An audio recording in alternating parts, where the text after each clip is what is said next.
All righty. Thank you for joining. We're excited to have those of you who are on the line be here. We hope to make the very best of the time that you have. We know you are extremely busy people, so we are going to get started. Hello, greetings, friends. Happy lunch hour, happy beginning of your day, wherever you may be. My name is Shana Varon, and I am with the District Management Group. And we're here to talk about improving literacy, which is such a critical and important topic in our time. I'm delighted to be here with one of our veteran superstar performance coaches and a longtime district principal and administrator, Michele Sumter, who is working with some of our trickiest literacy projects and doing a fantastic job. Michele, thank you for being here. Thank you for having me. Yeah, if you are on the line and your hands are free and they are not over a sandwich or on a steering wheel, feel free to let us know where you're coming in from, because we love to know who's in the room and make sure we can tailor our comments appropriately. So what we're going to do is just a bit of an overview of what is going on in the landscape of literacy after we introduce ourselves and our firm. And then we'll have a fireside chat with Michele.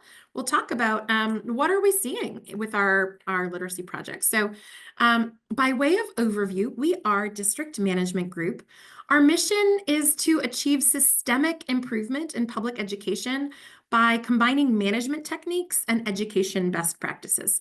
So we focus really on three things. The first is student outcomes. This is my personal obsession. This is why we're here today. We really want to talk about results for kids, concretely and very specifically. We're also very interested in the topic of resource allocation. How can we make sure that our public resources and school districts are going to places where they can have the best impact for kids? So we do a lot of work in helping districts think about how they are allocating their resources. And then operational efficiency, right? How can we make sure everything is coming together really to unlock the potential of all the incredible adults so that they can do their best work for kids? So we really believe that a district must focus on meeting all three of these objectives to achieve lasting results for students. And so our company is organized around this. So one of our offerings, DM Learning, this is about making sure that people have access to best-in-class knowledge and professional development. It includes our annual summit in New York. We hope many of you will join us. It is the first week in February, as well as our district management journal, which will be coming out next month.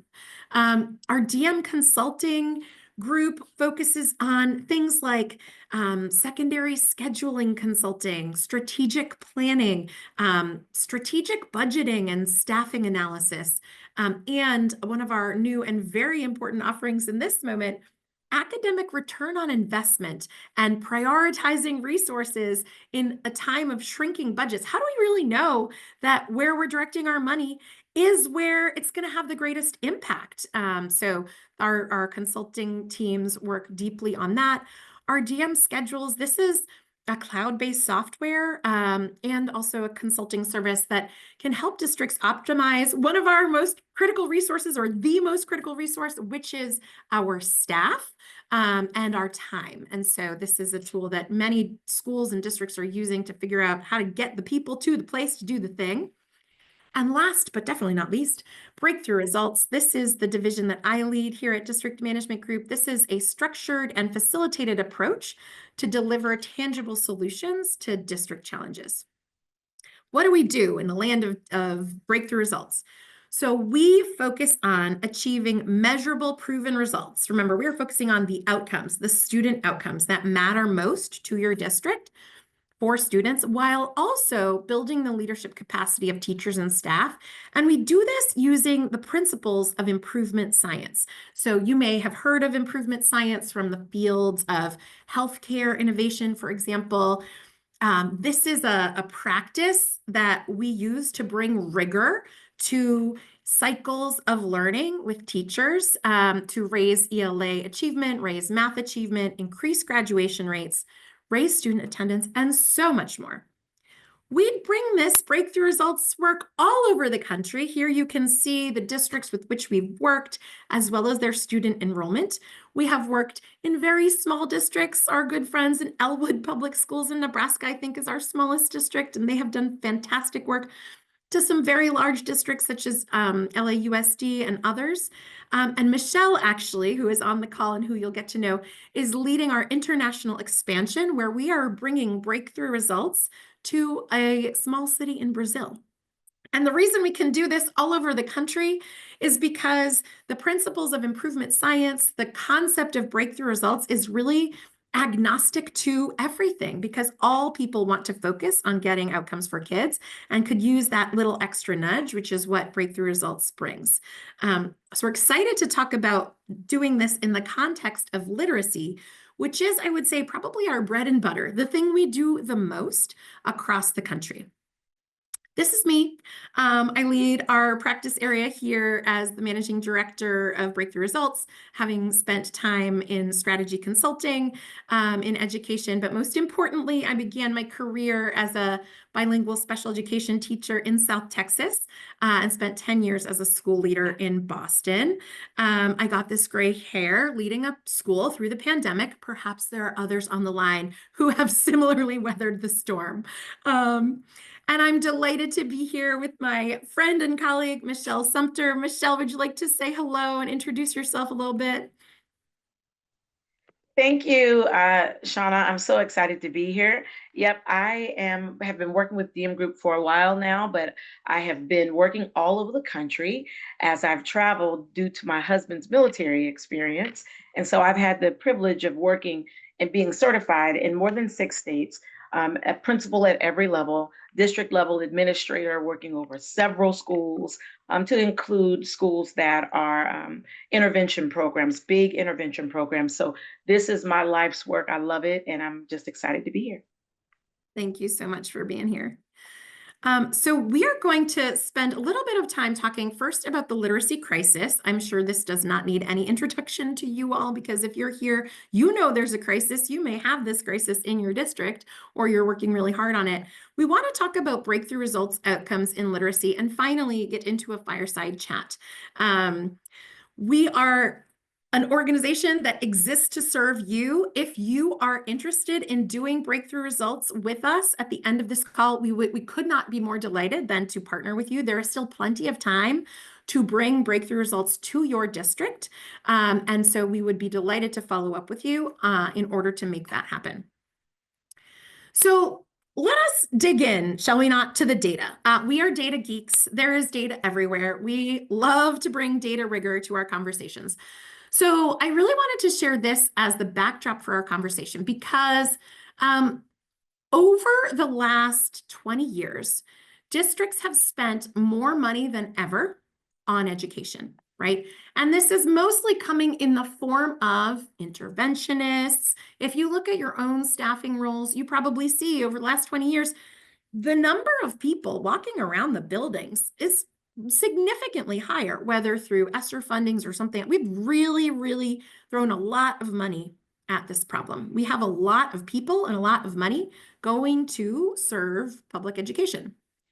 And yet, at the same time, what we see is a precipitous decline in student achievement, both in terms of math and reading. Our kids are unable to read and unable to do math, almost in spite of the fact that we're investing more than ever in their progress. And so we really must ask ourselves, what is going on? Why is this happening? And why are the investments that we've made not working to serve our kids?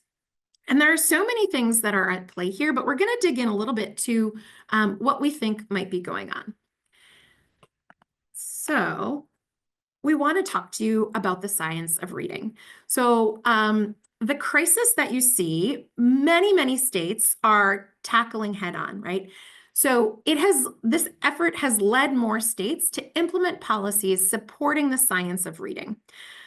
And you probably know what the science of reading is, but if you don't, it is simply a research-backed approach that identifies the building blocks of reading and posits that they actually all need to be taught systematically for students to master the skills of literacy.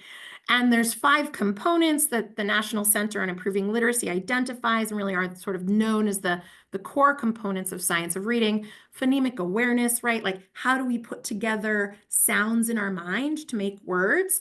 Phonics, how do we bring letters to those sounds? Fluency, how can we read quickly so that we build understanding of what we're actually reading? Vocabulary, right, which, as we all know, requires us to have a lot of background knowledge, like what are the words that we are reading and what do they mean? And comprehension, how do we put it all together to make sense of what's being read? That's a very brief assessment of what it is. Those of you on the line who are literacy experts more than me might be like, well, actually, no, phonics is something different. We're lucky that in our country, there are so many people who have such expertise. And part of what we do is bring that expertise to the forefront. And we'll talk about that in a little bit. But so that's the science of reading. Now let's look at this map. What's so interesting is there are some states, right? Arizona, Mississippi, South Carolina, that were first to the party. They were like, listen, reading has to be taught, excuse me, systematically.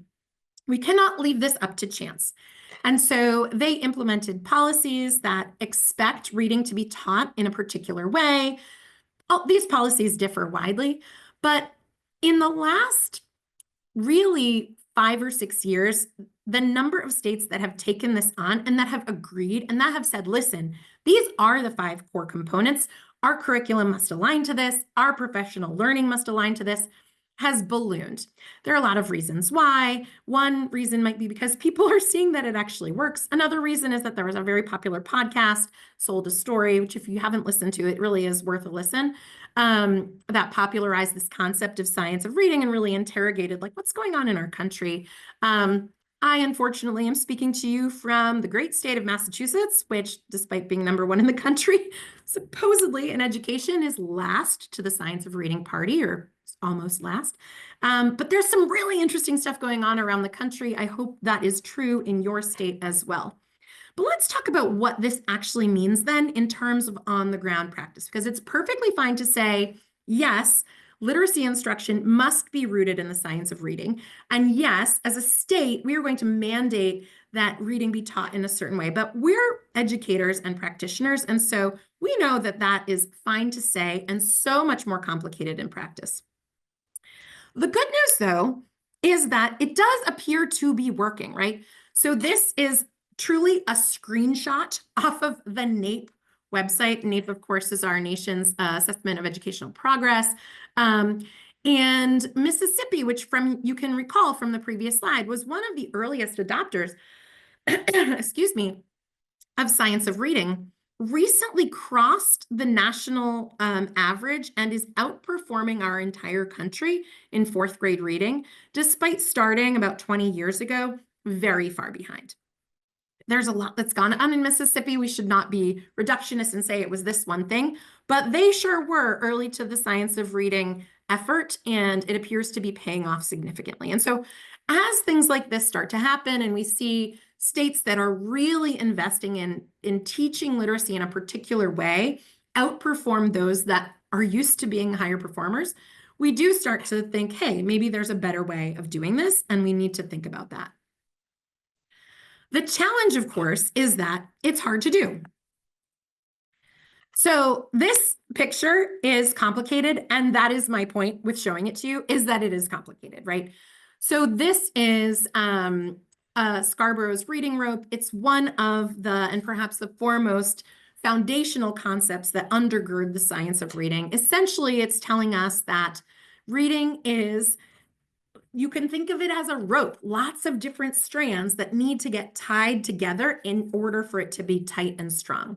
We have language comprehension, which requires background knowledge, including just facts and concepts, exposure to the world, vocabulary, language structure, syntax and semantics, verbal reasoning. What are inferences? What are metaphors? What are similes? Literacy knowledge, print concepts, and more.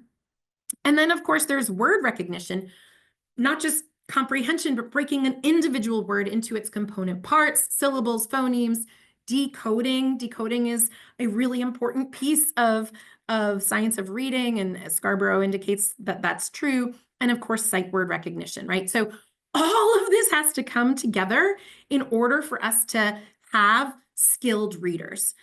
Now that's great. And also it feels intuitive because of course, all of this is necessary. And we are all now buying high quality instructional materials, HQIM, that indicates that these bases are being covered. But these are a lot of bases. And so our challenge is figuring out how to help break these concepts down into bite-sized components that both feel and are winnable for teachers who may not have been trained in this particular philosophy of science of reading, right? So that's the hard part, is that we can make the big change and say that our teachers need to be trained in terms of science of reading and everything needs to be research backed. And then we actually have to help them roll up their sleeves and get into it with the kids that they have in front of them the next day. So that is where breakthrough results really comes to the fore. We are, excuse me, the implementation engine for making sure you're able to achieve your goals as districts start moving towards the science of reading. So I'm going to share a little bit about what the results are that we have seen. Excuse me. And it starts with this premise. Successful change programs begin with results, not a professional development, not a meeting, not a memo, not even a HQIM that you have purchased, but actually the act of getting results themselves. So we believe that when teachers are able to break their big goals down into little goals, and that when they're able to see concrete progress being made, when they're able to see their students move from A to Z, that it will unleash and unlock enthusiasm, excitement, innovation, energy that's needed in order to achieve these goals. And so that's what breakthrough results really does. It puts results at the forefront so that teachers can focus on results first for their kids. Let me take you through a few examples. So remember we talked about how phonemic awareness is a really important part of our effort here in terms of science of reading. We've got to really break down things into sounds. This was one of my favorite programs that we did at Breakthrough Results because it was with pre-kindergartners. And kudos to East Baton Rouge, Louisiana. They were like, we really need our kids to be kindergarten ready. And so they said, we're going to have Breakthrough Results work in pre-K. And we want to make sure that the kids are able to do onset rhyme. Onset rhyme is really thinking about the first sound in a word and how that connects to make the word come together, but the sound part. And so when we started, you'll see on the left-hand side, so BTR stands for breakthrough results. On the left-hand side, you will see non-breakthrough results students, kids who were not selected for the intervention, because you can see they had some level of proficiency already at the middle of the year. And the breakthrough results students were the ones who were chosen to be in the intervention because they really were still struggling. Now, the goal is at the end of kindergarten for students to be at a 3 or higher.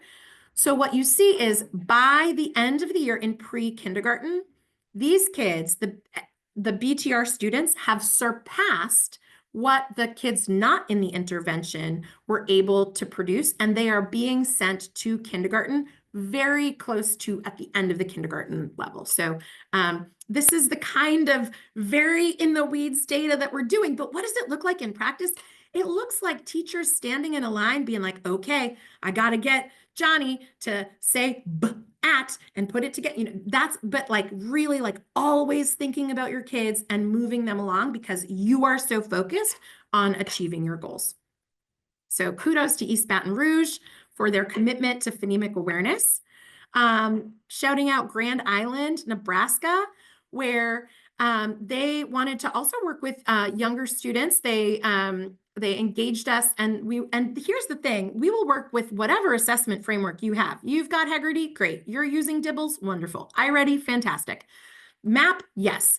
Your own district created assessments. Let's see what we've got, you know, because the reality is it's about making it work for the teachers. If it doesn't work for the teachers, it does not work.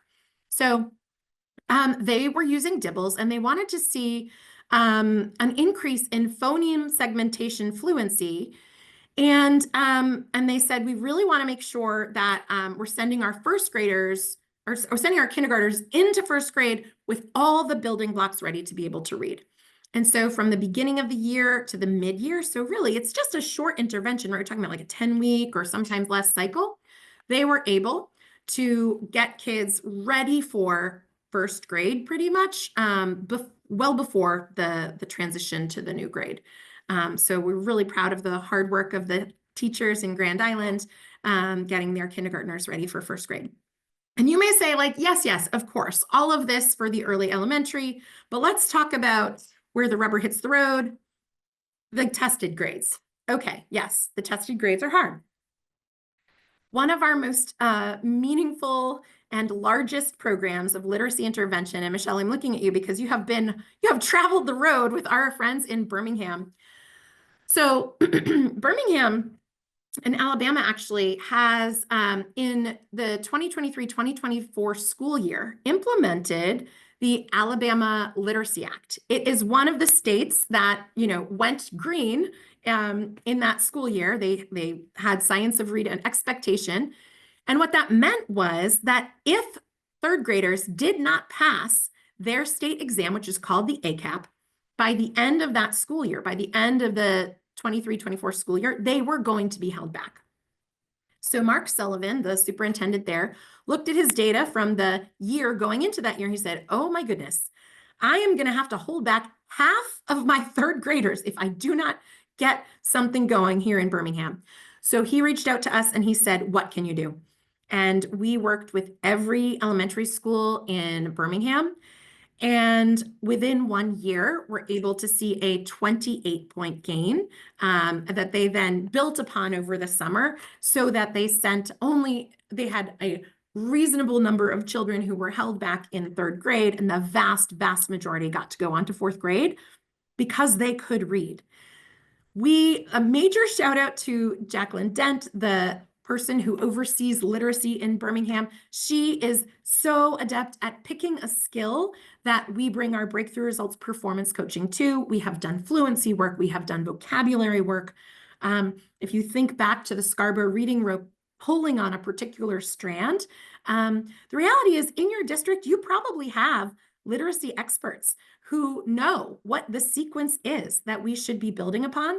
And we are delighted to be the implementation engine and the activators of bringing that work to bear and making sure that it can actually get distributed to your teachers who may or may not actually have that expertise themselves on the ground. Let's talk about secondary though, shall we? Because secondary literacy is the pain point of our lives. Correct me if I'm wrong. Okay, so I was so delighted with our friends in Omaha, where they were focused on trying to increase ELL student proficiency, right, at the high school level. This is hard. How did they do it? Strong focus on writing. What was the key insight? This is going to sound obvious, but it is not. Making sure the students actually knew what the target was, what a level 3 rubric looked like, and were given opportunities to take swings at improving their proficiency. So this group of students, 168 students, grew 14 points, 82% growth in 7 weeks. It was a monumental step forward in increasing ELL student proficiency on the ELL rubric. This model, though, can be used to increase writing proficiency, which is so hard, across a district, whether students are English language learners or not. And we are doing similar work across many different partner organizations, including a place where Michele is working in Texas. Now, I think an important piece of this puzzle is it has to work for teachers or it doesn't work, right? So importantly, in this program, 100% of staff surveyed agreed or strongly agreed that breakthrough results help them build data analysis skills. We are about capacity building for your teams. And they saw a connection between their BTR work and the success of their students. Well, of course they did. This is also not only about district level work, aggregate but also individual students, because breakthrough results is actually, as I said before, about increasing student self-efficacy. So here's just one example of a student from a kindergarten program who went from having a 0 in his baseline score, and then of course we offer multiple opportunities for progress monitoring. And this, by the end, he scored, and this is not percent, but it's phoneme segmentation fluency. So this, of course, is the Grand Island example, significantly growing in his ability to activate his reading knowledge. And he's now above the end of year benchmark. So those were a lot of examples of results that we have seen, and you can break it down into really concrete, pulling on a strand of the science of reading, figuring out how to measure it, and building capacity of people to get after it. So how does breakthrough results help with literacy? A few things. We focus on getting results quickly. The focus in literacy could be on fluency, vocabulary, comprehension, writing, or even pre-reading skills, as we saw with some of our early literacy friends. And then our performance coaches do a number of things. One, they work with teams of school staff, often starting with a team lead who may be like a grade level leader or instructional coach, to set concrete, specific, time-bound goals based on the desired results. Those are the results that connect to the big goals for the district. Maybe the district says, by 2030, we want 75% of all of our third graders reading. Great. What does that actually mean needs to be done by December break? Things like that. Our performance coaches share and review data that is accurate, timely, and actionable with teams. All data, in order for it to be meaningful, must be those three things. We make sure that it is. Our performance coaches engage in root cause problem solving. This sounds very easy. It is very hard. Why? Because when teachers come to the table, often they want to talk about things that are outside their locus of control, or they want to propose strategies that they do not have the ability to enact. So we are problem solvers. We sit with them and we're like, okay, number one, what's within your locus of control? What have you tried? What have you not tried? Did it work? How do you know? And ultimately, they're coaching team members to try new solutions and to fail fast. And when we do all of these things, we see the results that you previously saw. But do not take my word for it. We should talk with Michele, who is in these Zoom rooms with our teachers, even as recently as I think you were like wrangling something on a Monday night, just trying to make something happen. So Michele, I am so excited to be here with you, and I'm going to stop my share and just get into it. And so I would love to know, Michele, tell us a little bit, what is the role of a performance coach on a literacy project? So, first of all, thank you. I'm so excited to be talking to you. So, the performance coach really leads the coaching piece, leads the effort to get people to understand that we want to get results for students. So, the performance coach meets with the team leader and sometimes with the principal and helps them plan an agenda that will utilize a goal as their core system, their core light, to ensure that they can get students to read or do whatever it is on grade level. They help them analyze data. They show them how to root cause analysis, how to find what the actual skill deficiency is, and how to assign the appropriate intervention. So those are some of the main things that we do. We also help leverage the curriculum and the resources that the district already has. So those are some of the main things. I love that. And it's so interesting because you said like, hey, we help plan agendas. And the reality is we've got all these people running around districts who are like in charge of leading meetings, but like actually we rarely pause or in education to be like, does that person know how to lead a meeting? Does that person have the tools to activate their colleagues and bring them out? Do they know how to analyze data and bring the right data to that meeting?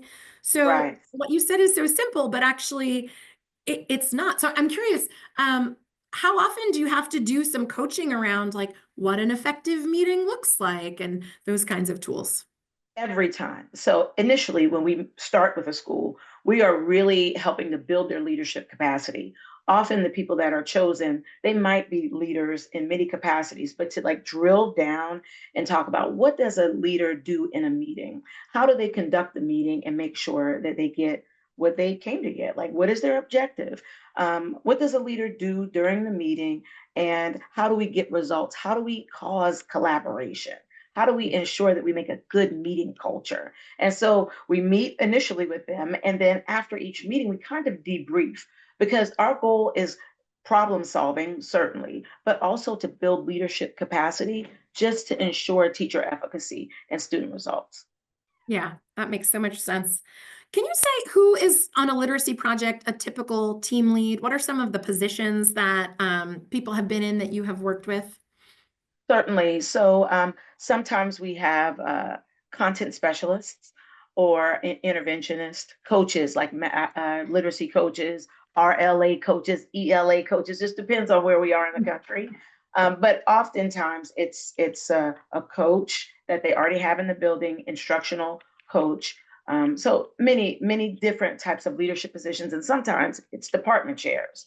Yeah. So if there's a person over a certain department, literacy, they're the person that's there, or it's the strongest teacher.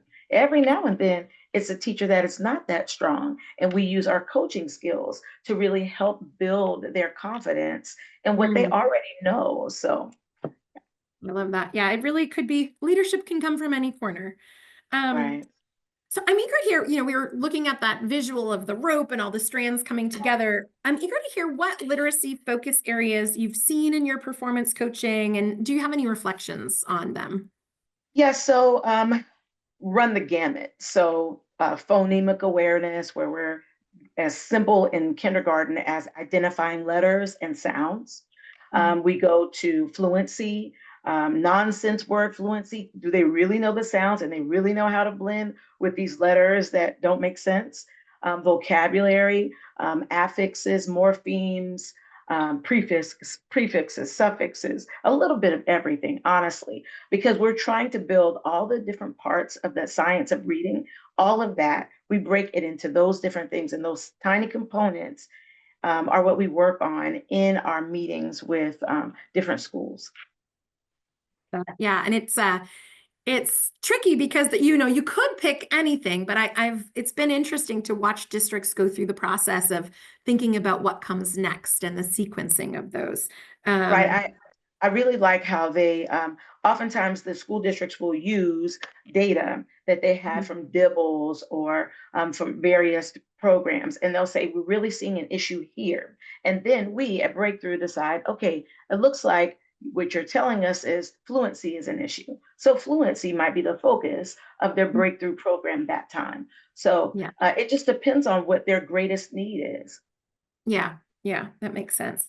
So I'm eager to take us into a meeting, and I'm eager to hear, what are some of the challenges? You're right there. It's a Zoom room, and I will name, our coaching happens remotely, and one of the things that makes that really special is that we're able to bring a group of 300 incredible veteran educators to bear wherever in the country our programs might be, based on availability and the right fit and everything. So, Michele, as a result, you've coached all over the country. Take us into that Zoom room. Tell us, what are some of the challenges that you see with these breakthrough results meetings, and how has your performance coaching disrupted them? I'm even thinking of, the meeting you had earlier this week that I heard about. Right, right. So some of the challenges first, it's mindset.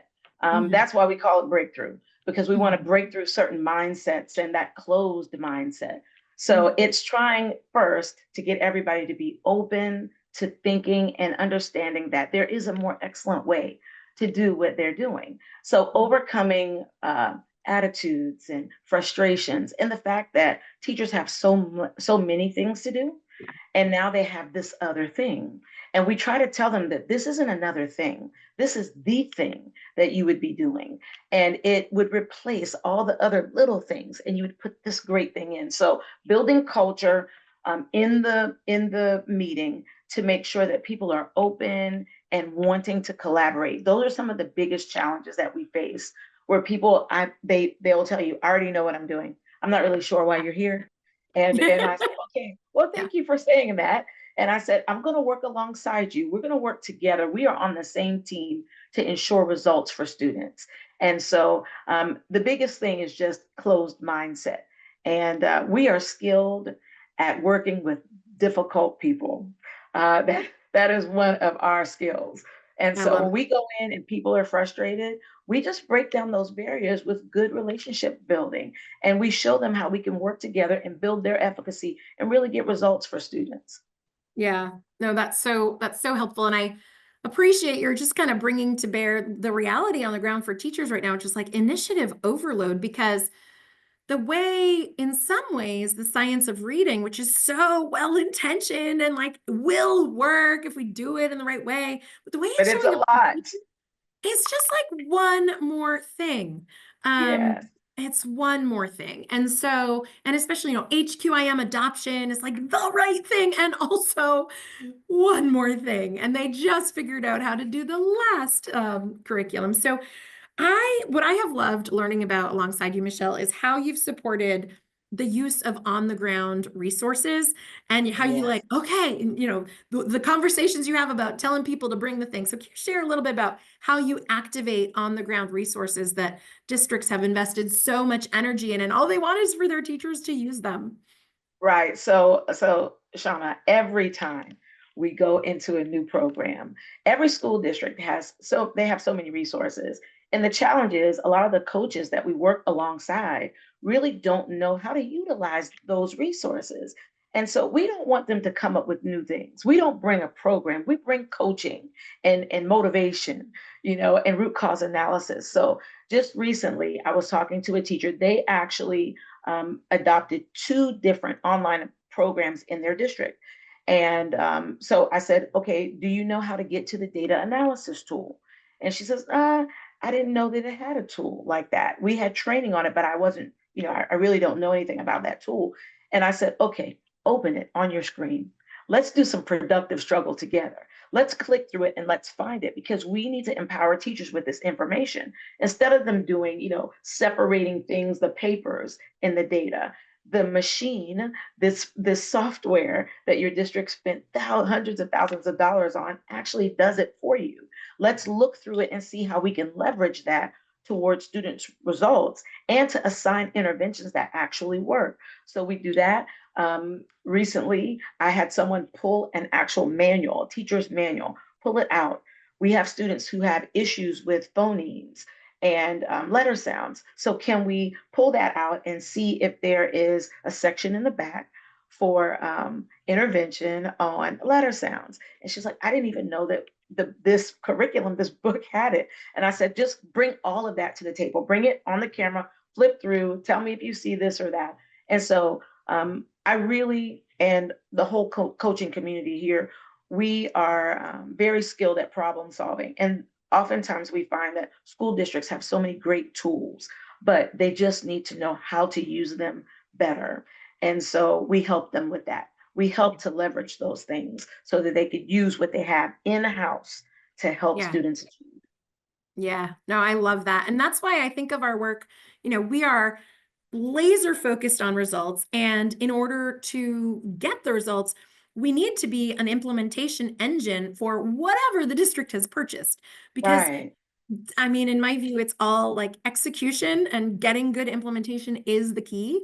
Right. And teachers just have so many barriers and coaches too to activate some of that. And, they've had the professional learning. The curriculum company came and did the Zoom and showed them how to use the thing, but they need way more practice and somebody to be their buddy alongside and help them make meaning of it. And so that is the thing that we do in service of getting the results, not just to bring them through, but to actually get the results. I love those examples because Yeah, I can picture the teacher's room with all of the teacher manuals. They're like so right. well intentioned. So yeah, appreciate And it. I would like to say, Shauna, too, oftentimes they have new tier one curriculum that Yeah. they're pulling. So not only do we help them understand those resources that are intervention resources, but sometimes we come into school districts who have a brand new tier one adoption. And even though they're getting trained by the publishers, they still need some assistance with that so that we can help students get results. So we all help coach through that process Yeah. to work toward that SMART goal. Yeah, I love that. And then last question, and then I want to open it up to see if anyone in the chat has any questions. Have you seen any innovative solutions be bring? Can you think of like one or two things where you're like, yeah, this team is really knocking it out of the park? Yeah, so some vertical teaming. A lot of times teachers just don't want to jump into vertical teaming, but vertical teaming is a wonderful way to ensure that that students get results. So we really talk to the teachers about what are you really skilled at? What are you skilled at? Which one of these skills that we're working on would you say that you're excellent at teaching? Not just because you think you are good at it, but because your data has shown over time you're excellent at teaching that skill. And we help them separate the students, and then they go into different rooms and they really focus just the teacher who's an expert at that thing on the team to teach that small group of students. And there are many things that we do. There are lots of strategies and cool strategies, but that's one that teachers are often reluctant to do. But once Yeah. they see that data and see that they actually got results, this teacher is really good. Her students scored really well in this area. And then she pulls the students that are struggling in that area and and really places the trust in her teammates to do the same Yeah. in other skill sets. You really see some awesome bang for your buck when Yeah. they start to really collaborate. And that's what we want. We want them to break through some of their thinking, to collaborate with one another and trust one another.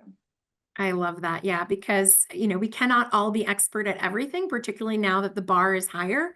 So how can we ensure that the teacher who has the best strategy for teaching vocabulary is brought to bear and the teacher has the best strategy for all the other things too? Based on their Um, data. Based on their exactly. data. Of course. Yeah, absolutely. Do we have any questions coming from the chat? I know people, this is the lunch hour. I can imagine people driving, eating, doing all the things. But if there's any questions, we'd be very happy to entertain them.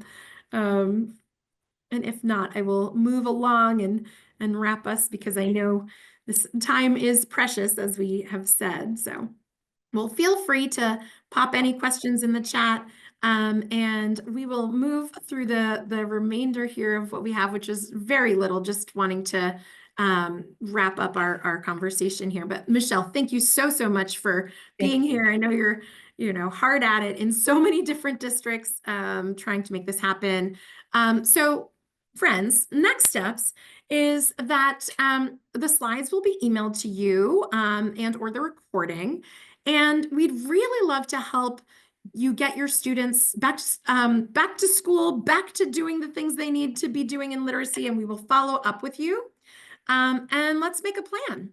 We also want to let you know about the 23rd Annual District Management Group Summit, which happens in the first week in February. If you are not yet registered to attend and you would like to, you can find the information on our website. We are delighted to have spent our time with you today. Thank you so much for being here.